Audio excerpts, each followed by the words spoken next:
आज का जो पहला प्रश्न है वो इस प्रकार है, निम्नलिखित में से कौन सी पूर्व बाल्यावस्था की विशेषता नहीं है? ओके, सो ऑप्शंस आर समूह में रहने की अवस्था, दूसरा है अनुकरण करने की अवस्था, तीसरी है प्रश्न करने की अवस्था, या चौथी है खेलने की अवस्था। तो इन चारों अवस्थाओं में से आपको बताना है जो कि पूर्व बाल्यावस्था की अवस्था नहीं है, अर्ली चाइल्डहुड की हम बता रहे हैं। तो यहाँ पर जो अगर आप ऑप्शन पर गौर करेंगे तो यहाँ ऑप्शन जो है ए वो होगा सही, बिकॉज समूह में रहने की जो एक तरीका होता है या जो क्वालिटी होती है, विशेषता होती है, वो अक्सर किशोर अवस्था में देखने मिलती है, जो अपने ग्रुप्स बन जाते हैं और आप समझ रहे हैं कि एक दोस्ती में ज़्यादा इन्वॉल्वमेंट होता है। तो इस स्टेज से रिलेटेड नहीं है ये, अगर हम क्लियरली समझें तो ए इसका राइट आंसर होगा इस फर्स्ट एमसीक्यू का। Okay, I will proceed to the next MCQ now. दूसरा एमसीक्यू आपके सामने ये है, विकास का अर्थ है। तो विकास का अर्थ आपसे पूछा गया है, चार ऑप्शन दिए गए हैं।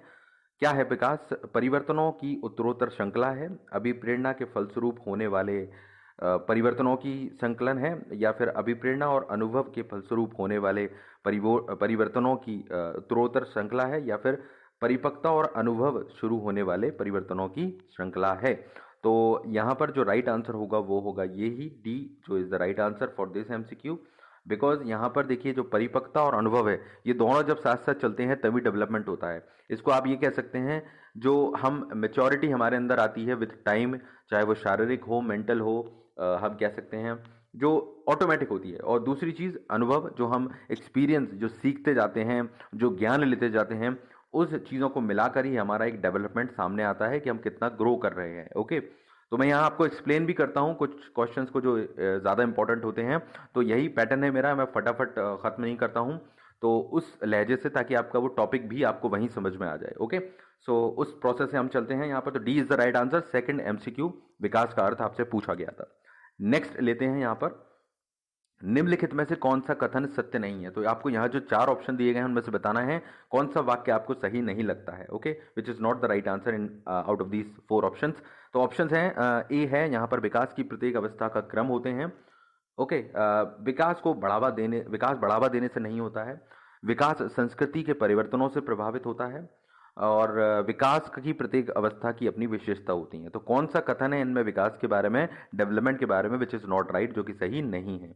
तो यहाँ बी होगा इसका राइट आंसर, क्योंकि विकास को बढ़ावा देने से नहीं होता है। जो बात लिखी गई है वो गलत है।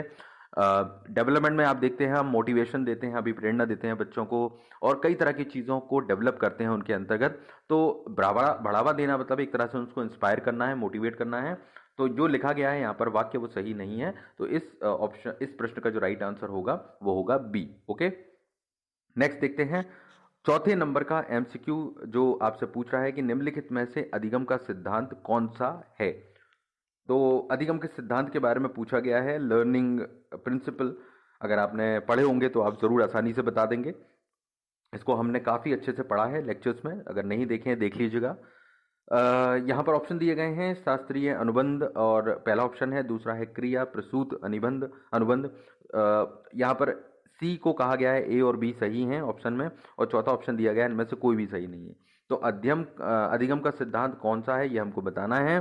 तो यहाँ पर जो राइट आंसर होगा वो होगा सी, क्योंकि शास्त्रीय अनुबंध और क्रिया प्रसूत दोनों ही लर्निंग के सिद्धांत हैं, लर्निंग प्रिंसिपल्स हैं। ओके, तो सी इज द राइट आंसर। इनको अच्छे से कर भी लीजिएगा, क्योंकि एग्जाम में इनसे रिलेटेड काफ़ी प्रश्न काफ़ी पूछे जाते हैं। ओके, आगे चलते हैं यहाँ पर। नेक्स्ट फिफ्थ नंबर का एमसीक्यू लेते हैं। तो निम्नलिखित में से पुनर्बलन का प्रकार कौन सा है? So which is the which out of these options which is the type of पुनर्बलन हम कह सकते हैं। तो मोटिवेशन कह सकते हैं एक तरह की, जो लोग नहीं जानते हों। तो पुनर्बलन को लेकर काफ़ी अच्छे क्वेश्चन बनते हैं। तो सकारात्मक नकारात्मक आपसे पूछा गया है कौन सा प्रकार नहीं है पुनर्बलन का। तो पहला ऑप्शन दिया गया है सकारात्मक नकारात्मक, दूसरा ऑप्शन दिया गया है रचनात्मक विश्लेषणात्मक, तीसरा ऑप्शन दिया गया है क्रियात्मक परिमाणात्मक, और चौथा ऑप्शन दिया गया है उपरोक्त सभी। तो पुनर्बलन के जो प्रकार जनरली सामने आते हैं, जो हमने देखा है, वो होता है पहला ऑप्शन सकारात्मक और नकारात्मक। आपने डिस्कशन में मैंने आपको बताया था लेक्चर्स वगैरह में, नहीं देखा है कोई प्रॉब्लम नहीं है, देख लीजिएगा आराम से। और सकारात्मक होता है पुनर्बलन या नकारात्मक, क्योंकि दंड के माध्यम से भी हम किसी को इंस्पायर करते हैं, पुनर्बलन देते हैं। ओके, तो इसीलिए सकारात्मक पुरस्कार हो जाएगा और नकारात्मक दंड, ये दो तरह के पैटर्न चलते हैं जिसकी वजह से हम बच्चों को किसी काम को करने के लिए इंस्पायर करते हैं या उनको आगे एक प्रेरणा देते हैं बेसिकली। तो ये दोनों ऑप्शन इसमें फिट होंगे। Okay, first is the right answer for fifth number MCQ. Sixth MCQ को देखते हैं, किसी उद्दीपन के निरंतर दिए जाने वाले व्यवहार में होने वाला परिवर्तन क्या कहलाता है? तो उद्दीपन के निरंतर दिए जाने व्यवहार में होने वाला परिवर्तन क्या कहलाता है, ये आपको बताना है यहाँ पर। तो अगर हम यहाँ पर देखें कि ऑप्शन आपको दिए गए हैं कि उद्दीपन के जरिए जो जो परिवर्तन होगा बेसिकली, यानी कि कोई ऐसा कारण देना, मैं आपको समझा देता हूँ, जो किसी को किसी कार्य को करने के लिए प्रेरित करता है, तो उसके द्वारा जो परिवर्तन होंगे उनको हम क्या कहेंगे? रचनात्मकता कहेंगे, अभिप्रेरणा कहेंगे, उद्दीपन अधिगम कहेंगे। तो लास्ट ऑप्शन है इनमें से कोई नहीं। और अगर हम गौर से देखेंगे तो इस चारों ऑप्शन में से कोई भी ऑप्शन जो दिए गए हैं वो सही नहीं है अकॉर्डिंग टू मी, बिकॉज इनमें से कोई नहीं इसका राइट आंसर होगा फोर्थ का। क्योंकि जो भी उद्दीपन हम देते हैं और उसकी वजह से जो भी परिवर्तन होता है, यानी कि जो कार्य हम करने लगते हैं, तो वो अधिगम ही होता है बेसिकली। वो हम सीख रहे होते हैं कुछ ना कुछ, तो अधिगम होगा। हालांकि यह उद्दीपन अधिगम दिया गया है लेकिन ये कोई शब्द होता नहीं है। अधिगम अगर होता ऑप्शन तो वो जरूर यहाँ पर सही होता।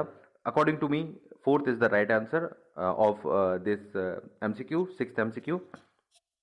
अगले प्रश्न पर चलते हैं। विद्यार्थियों में अभिव्यक्ति के विकास के लिए परिवर्तन के लिए निम्नलिखित में से किस विधि का प्रयोग अध्यापक को नहीं करना चाहिए? तो विद्यार्थियों में अभिवृत्ति के विकास के लिए और परिवर्तन के लिए किस विधि का प्रयोग नहीं करें अध्यापक, ये यहाँ पर बताना है।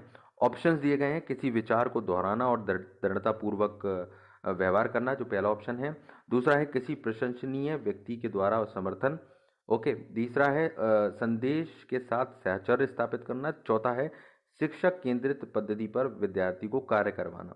तो यहाँ पर आपको ये बताना है कि कौन सा जो ऑप्शन है वो आपको नहीं करना चाहिए जब हम बच्चों में अभिवृत्ति का, रुचि का या डेवलपमेंट कर रहे हैं या फिर किसी तरह का परिवर्तन करना चाह रहे हैं। तो जो लास्ट ऑप्शन दिया गया है शिक्षक केंद्रित पद्धति, ये यहाँ पर राइट आंसर होगा।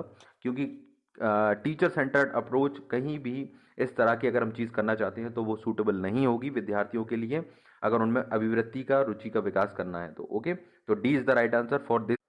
Okay, so fourth is the right answer, seventh number MCQ. Eighth number के एमसीक्यू की तरफ चलते हैं। समायोजन का तात्पर्य यहाँ पर परिस्थितियों में अनुकूलन करना है। तो यहाँ पर थोड़ा सा मिसप्रिंट है ये जो यहाँ पर दिख रहा है।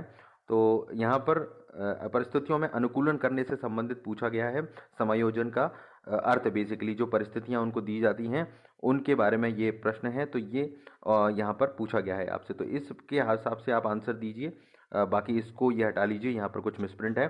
समायोजन का तात्पर्य परिस्थितियों में अनुकूलन करना है, किसके लिए? तो उद्देश्यों की पूर्ति के लिए, दूसरों को संतुष्ट करने के लिए, प्रेरकों की संतुष्टि के लिए या ज्ञान प्राप्ति के लिए।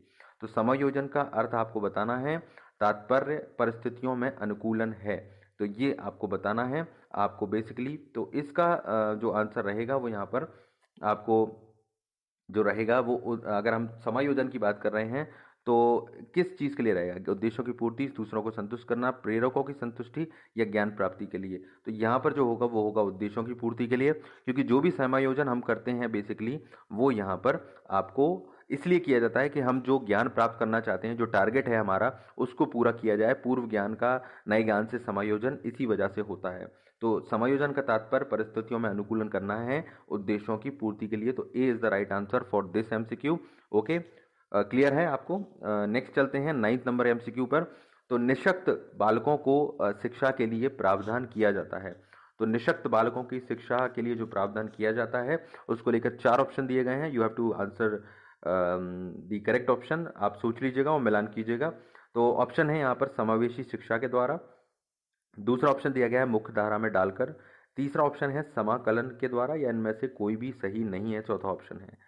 तो यहाँ पर अगर हम निशक्त बालकों की शिक्षा के लिए प्रावधान कर सकते हैं तो वो होगा यहाँ पर समावेशी शिक्षा के द्वारा, बिकॉज बाकी जो तीनों हैं, मुख्य धारा में डालना या समाकलन, ये अपने आप ही इसमें इंक्लूड हो जाता है। तो इसको अलग से लेना ज़रूरी नहीं है, ये चीज़ अपने आप उसमें हो जाएगी अगर समावेशी शिक्षा के पैटर्न को फॉलो कर रहे हैं। तो A is the right answer for निःशक्त बालकों की शिक्षा के लिए जो प्रावधान करना है, try to use inclusive education. Okay, next 10th number का एमसीक्यू जो है वो ये है कि निम्नलिखित में से कितनी दृष्टि संवेदनशीलता पर बच्चा वैधानिक रूप से अंधा कहा जाता है। तो किस लेवल पर यहाँ पर बच्चा अंधा कहा जाएगा वो आपको बताना है। रेंज, तो जो रेंज दी गई है वो है आपको 20/20 कह सकते हैं, 20/200, 10/200 और 20/2000। तो ये ऑप्शंस आपको दिए गए हैं। तो जो एक टेक्निकल टर्म है बेसिकली दृष्टि संवेदनशीलता पर, तो जो आई साइट से प्रॉब्लम होती है, तो ये आंसर होगा बी इसका, 20/200। ये टेक्निकल आंसर है, तो ये फिक्स आपको याद करना होगा। बिल्कुल फैक्ट पे आंसर है, तो इसमें कुछ समझने का नहीं है। ये है इसका करेक्ट आंसर। ओके, इस तरह के प्रश्न काफ़ी बनाए जाते हैं, इसलिए इन पर भी खास तौर पर ध्यान दीजिएगा।